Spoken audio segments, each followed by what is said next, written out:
Welcome to the small Scape and welcome to the 22 gallon, basically the 4-month update. And this is the good, the bad, some sad news, but also I think we're going to go ahead and make some new additions in here for a couple different reasons. Now, I am showing you we have got a lot of duckweed at the moment. It kind of comes, it goes. It doesn't actually bother me too much in this tank, but if you see the mangroves, they're not in the tank anymore. There are the only 2 remaining ones left because that right there. So what is that, like mealybugs or something? Ugh, so yuck. So I, of course, removed them from the tank. I've been treating them throughout the months here with neem oil, obviously away from the tank, out of the tank, all that good stuff. And it's just not, it's not responding. So they're going to be tossed in the garbage for garbage day tomorrow. But the lotus, the tiger lotus is doing beautifully.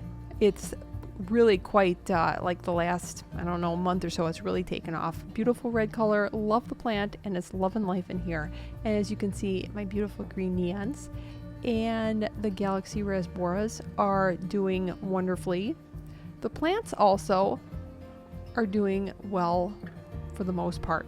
The Vallisneria is doing well, along with the dwarf sage that's kind of mixed in with it.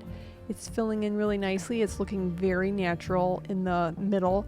You'll notice a few things added, like all that little Anubias Nana Petite, because it's recuperating from the tank that we put in. Mr. Primetime put in a couple snails, actually, that we got from Rink Shrimp Farm. He was kind enough to give them to us, but there was a communication error between Mr. Primetime and myself, and the Anubias is bouncing back just fine. I've got a little bit of abuse, and then I have some cholla wood that I got from Granite City Aquatics in Minneapolis, and I just threw it in there, kind of holding some of my bulbitis.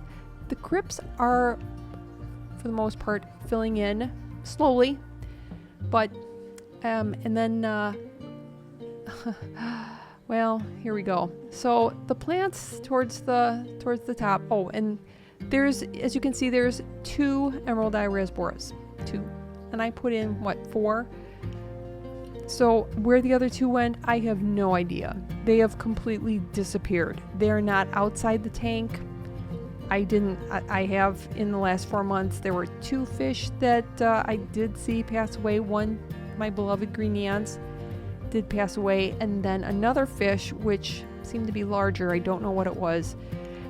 I'm showing you one of the little cories that likes to hide in the back right corner. That's his spot. He loves it. And this is the mess. These are a few things that I'm just gonna have to accept, and I'm bringing it to you because it's just about time. I can't hide it. All right, the bulbitis and Java fern just generally doesn't love me so much, but I'm kind of over this particular kind of that wide leaf bulbitis because it just doesn't like me. I fertilize. I mean, I'm sure I could take more care, but it's just I don't know. It's not doing much for me. And the little plantlets that pop up, that's great, except it's on the end of the leaf. It winds up kind of getting my attention, and then of course the mother leaf is kind of disintegrating, and it's turning all yuck, and then it attracts all those little roots that are hanging off the leaf. They just attract stuff that's going through the filter, the filter flow, and it just gets stuck. It looks yuck. So I think I'm out of that. See, it's this type of stuff that I'm always pulling out of the tank. Yuck. So you know what? No, I'm kind of over that kind of bulbitis. But as you can see, the wide leaf does not particularly like me, but the fern, and I don't actually know how you say either of them. I'm not even going to attempt it, but the fern-like, very thin-leafed bulbitis still does like me, and you're going to see how well it's doing.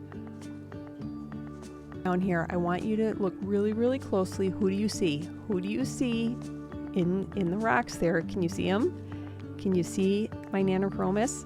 No, because they're gone. All 4 of them are gone. They also disappeared.